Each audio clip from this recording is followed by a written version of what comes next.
Halo, selamat malam. Selamat datang di channel Netizen Bercerita. Kali ini saya akan membacakan sebuah cerita dari sobat netizen yang berasal dari Bali. Tidak berlama-lama, langsung saja kita simak ceritanya. Selamat malam. Perkenalkan, nama saya Wayan. Usia saya 30 tahun. Saya berasal dari Bali. Pekerjaan saya adalah seorang penjaga villa. Kisah saya ini terjadi pada akhir tahun 2018 yang lalu.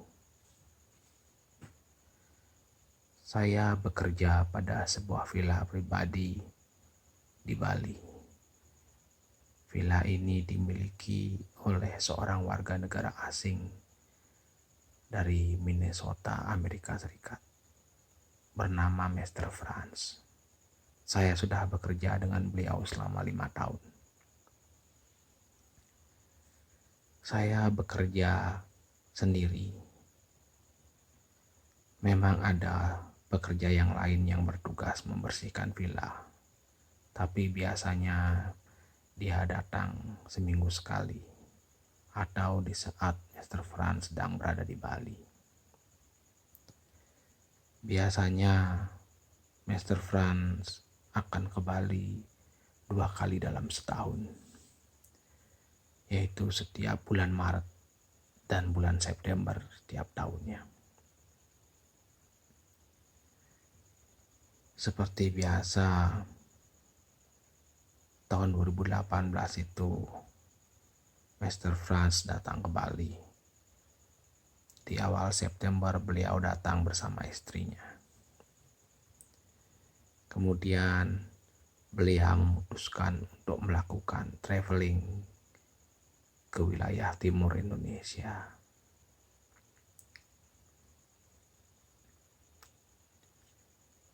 Selang seminggu setelah keberangkatan beliau menelpon dan mengabari kalau beliau mengirim sebuah paket yang berisi patung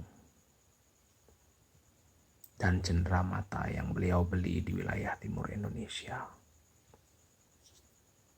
Benar saja, 2 hari kemudian JNE datang membawa sebuah paket yang besar, sangat besar untuk ukuran sebuah paket. Ukurannya kira-kira 1 meter kali 1 meter. Paket itu langsung saya letakkan di kamar utama. Perlu diketahui, villa tempat saya bekerja berbentuk style Bali.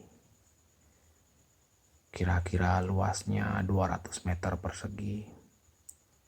Ada 4 bangunan yang mengelilingi sebuah halaman yang luas.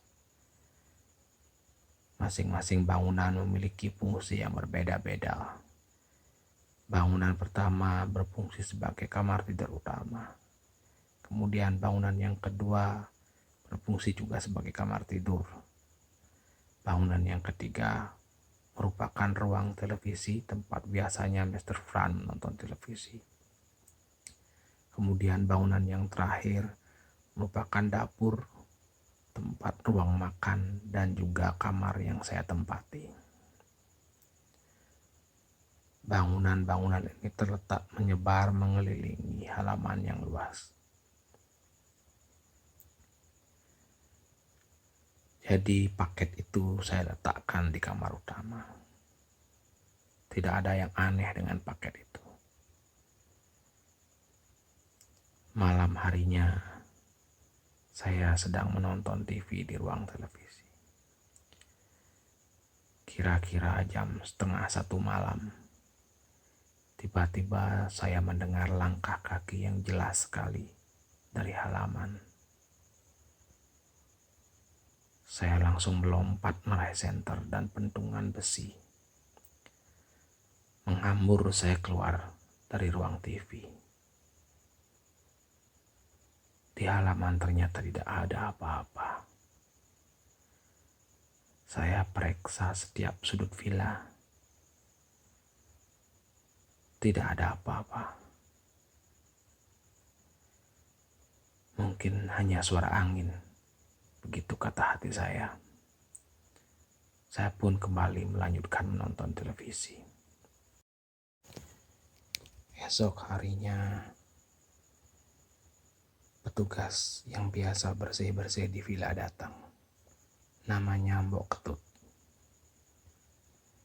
Seperti biasa dia melakukan tugasnya bersih-bersih di keseluruhan bangunan villa. Saat istirahat makan siang dan kita sedang makan siang bersama di ruang dapur, Mbok Tut tiba-tiba bercerita. "Yan, Mr. Franz beli patung ya?" kata Mbok Ketut. "Betul, Mbok. Kok Mbok tahu?" "Iya, itu tadi berantakan di kamar Mr. Franz." "Masa iya, Mbok? Seingat saya masih di dalam dus." "Enggak, beneran berantakan. Itu sudah Mbok rapikan, Mbok jejer di kamar Mr. Franz," kata Mbok Ketut. Tiba-tiba selera makan saya hilang. Saya langsung menghambur berlari ke arah bangunan utama. Saya masuki kamar Mr. Franz. Benar saja, ada 7 patung yang sudah dijejer sama Mbok Ketut di tembok kamar Mr. Franz, di dekat tempat tidur utama. Sementara dus pembungkusnya masih tergeletak di pojok kamar. Bagian atasnya terkoyak robek, tidak teratur. Saya ingat sekali kemarin saya meninggalkannya dalam kondisi rapi, tertutup lakban. Belum saya utak-atik sama sekali. Saya tidak bisa mencerna kejadian ini. Logika saya tidak main. Saya terus memikirkannya. Tapi saya tidak menemukan jawabannya. Apa yang sebenarnya terjadi? Tidak mungkin ada kucing yang masuk kemudian merobek-robek kardus tempat paket. Tidak. Kucing tidak masuk ke ruangan utama. Tidak bisa masuk. Kemudian pada malam harinya, seperti biasa saya menonton televisi. Baru jam 11 malam. Tiba-tiba kembali saya mendengar suara langkah kaki. Jelas sekali dari halaman. Jelas sekali. Kali ini saya tidak keluar ruangan. Saya ambil senter dan pentungan. Saya intip dari balik jendela. Tidak ada apa-apa di halaman. Tidak ada apapun. Pelan-pelan saya keluar ruangan TV. Belum sampai saya di luar, tiba-tiba brak!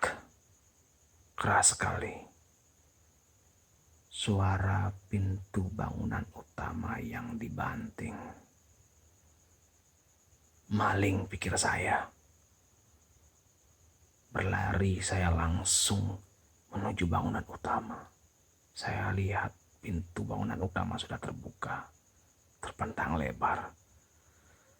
Saya senter pelan-pelan dengan pentungan di tangan saya. Saya masuk ke bangunan utama.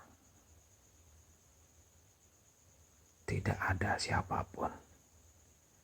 Tidak ada apapun juga. Tidak ada angin juga. Saya hidupkan lampu. Saya cek sampai ke toilet, juga tidak ada apapun. Jendela masih terkunci rapat. Hanya pintu yang terbuka. Apa yang terjadi, pikir saya? Saya hendak keluar kamar ketika tiba-tiba mata saya melihat deretan patung-patung itu. Ada 6. Satunya kemana, pikir saya.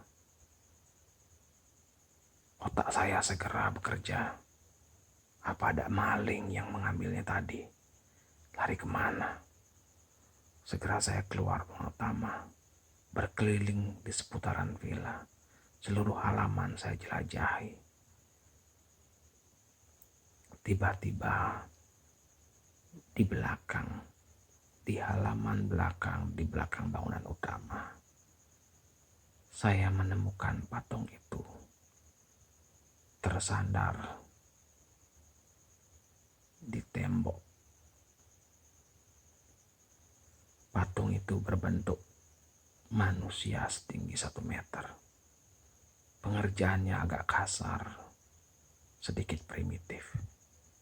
Mungkin penggambaran seorang laki-laki, pikir saya. Kenapa patung ini sampai di sini, pikir saya. Mungkin maling, tapi kenapa ditinggalkan di sini? Kenapa juga dia hanya mengambil patung, pikir saya. Pikiran saya kemana-mana, tapi tidak menemukan jawaban yang tepat. Saya ambil patung itu. Ternyata berat sekali. Saya memerlukan lebih banyak tenaga untuk membopongnya, membawa kembali ke kamar Mr. Franz. Kembali saya taruh berderet dengan patung-patung yang lain. Sebelum keluar, saya sempatkan untuk mengecek pojok-pojok ruangan. Tidak ada apapun. Tidak ada yang berkurang sedikit pun di kamar itu.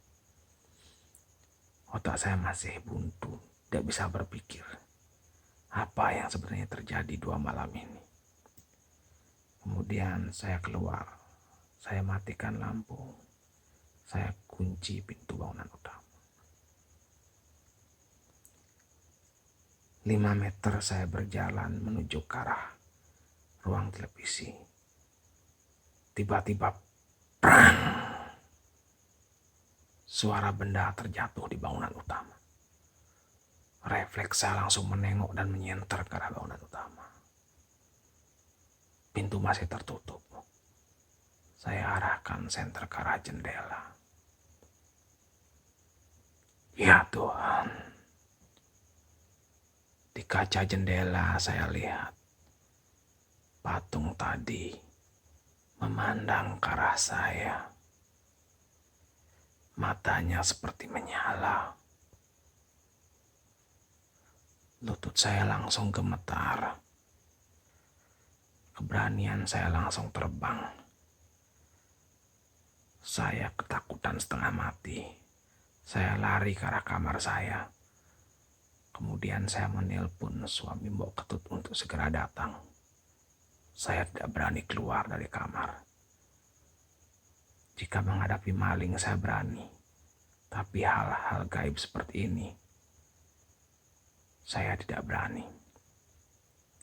15 menit kemudian suami Mbok Ketut datang. Saya ceritakan semuanya.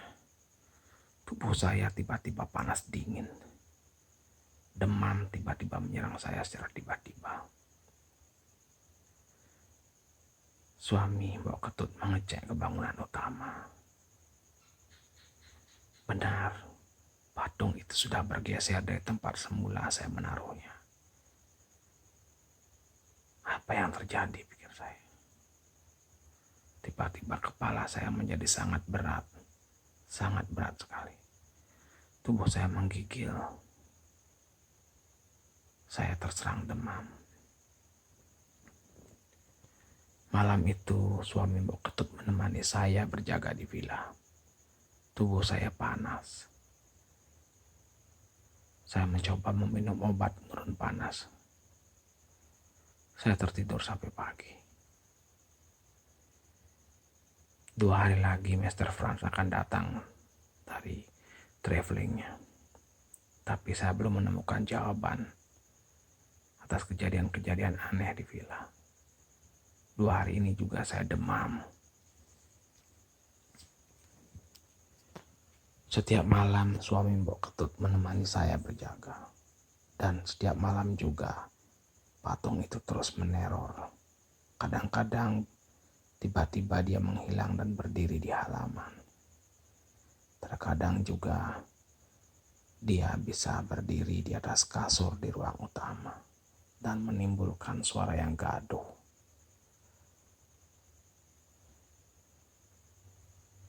Mr. Franz akhirnya datang. Suami Mbok Ketut menceritakan semuanya kepada Mr. Franz. Kemudian Mr. Franz menelpon temannya, menelpon guide yang menemaninya selama traveling di Indonesia Timur untuk menelusuri asal-muasal patung. Dan ternyata patung itu adalah perwujudan dari keluarga-keluarga yang sudah tiada. Biasanya diletakkan di rumah dan pada hari-hari tertentu dijadikan sarana memanggil arwah orang yang sudah meninggal itu. Ya Tuhan, pantas saja patung ini meneror kami semua. Mr. Franz memutuskan untuk mengembalikan patung ini ke Indonesia Timur. Itulah kisah nyata yang saya alami. Terima kasih sudah mau mendengarkan.